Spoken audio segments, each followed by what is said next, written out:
बेतार, था वो दृढ़ता का भंडार।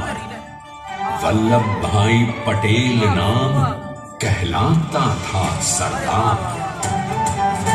कृषक कार्मिक जनगण से था उसको प्यार अपार।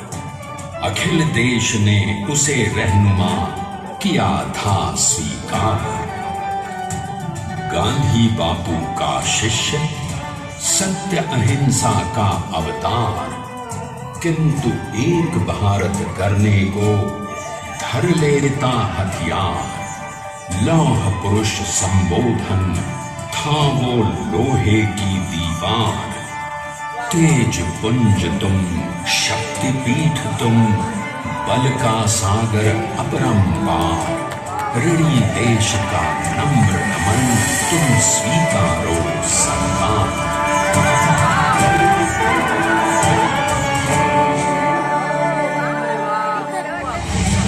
1857 में अंग्रेजों को ललकारने वाले पहले स्वतंत्रता संग्राम के एक सक्रिय सिपाही थे झवेर भाई पटेल। करमसद गांव के इस बहादुर देशभक्त किसान और उनकी पत्नी लाड भाई के 5 बेटों और 1 बेटी में से चौथे पुत्र थे वल्लभ भाई। बालक वल्लभ ने करमसद के बाद नडियाद से अपनी हाई स्कूल की शिक्षा पूरी की। फिर 13 साल की उम्र में उनकी शादी भी हो गई छोटी सी झवेर बाई से। 2 बच्चों, बेटी मणिबेन और बेटे टाया भाई को जन्म देने के बाद झवेर बाई असमय ही चल बसी।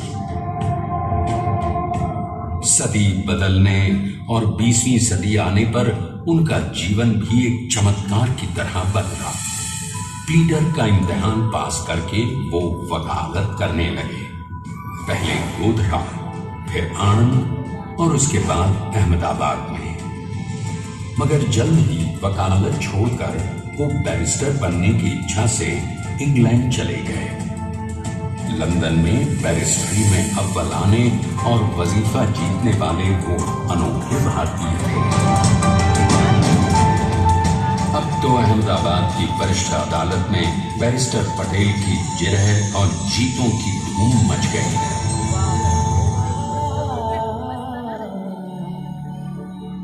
तभी एक युग पुरुष ने वल्लभ भाई के जीवन की धारा ही बदल दी।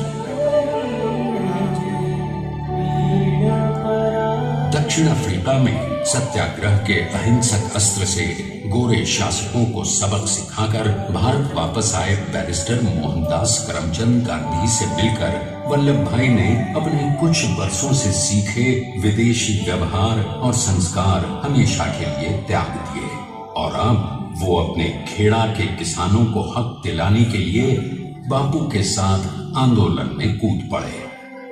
अब उनके पैरों में जूते नहीं, गांवों की धूल थी। हृदय में भारत भूमि की शस्य श्यामला धरती। मन में थे गांधी और मस्तिष्क में एक नए स्वतंत्र भारत का सपना।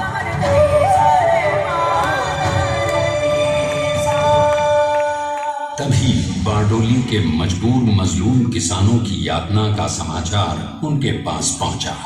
तुरंत वल्लभ भाई वहां पहुंचे और यूं शुरू हुआ भारत का सबसे बड़ा और सफल किसान आंदोलन बारडोली। वल्लभ भाई ने बारडोली के 87,000 किसानों को ऐसा अटल अडिग अचल मनोबल दिया कि अंग्रेजी सरकार हिल गई और 1 बरस के बाद उनका लगान माफ कर दिया गया। अब तो पूरे देश में लोग वल्लभ भाई के नाम की कस्में खाने लगे। स्वयं महात्मा गांधी ने कहा, अब वल्लभ भाई मेरे शिष्य या साथी नहीं, सारे देश के सरदार हैं और देश को मिल गया एक अनोखा असरदार सरदार।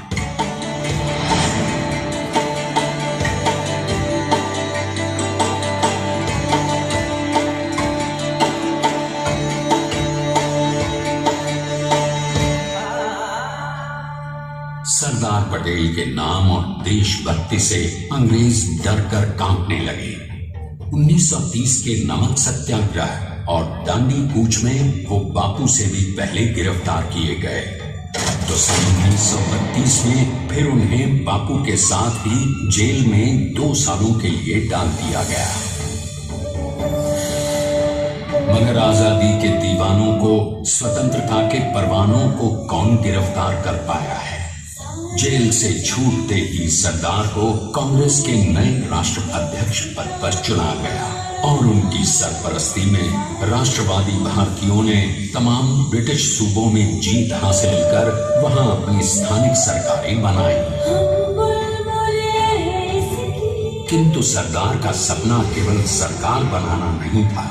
उनका स्वप्न तो था एक ऐसे नए भारत का जहां हर रंग, हर रूप, हर जात, मजहब, तबके का हिंदुस्तानी एक साथ मिलकर एक ऐसा नया भारत बना सके जहां पूर्ण स्वराज के साथ सारे समाज को गरीबी, अशिक्षा, छुआछूत से भी आजादी मिल जाए। इसकी पहली रणनीति थी भारत को अंग्रेजों की गुलामी से आजादी, ताकि भारत के लोगों की अपनी सरकार सबके साथ और सबके विकास के लिए काम कर सके। बापू की अगुवाई में अब देश ने अंग्रेजों को अंतिम चेतावनी दे दी, करेंगे या मरेंगे, क्विट इंडिया, अंग्रेजों, भारत छोड़ो।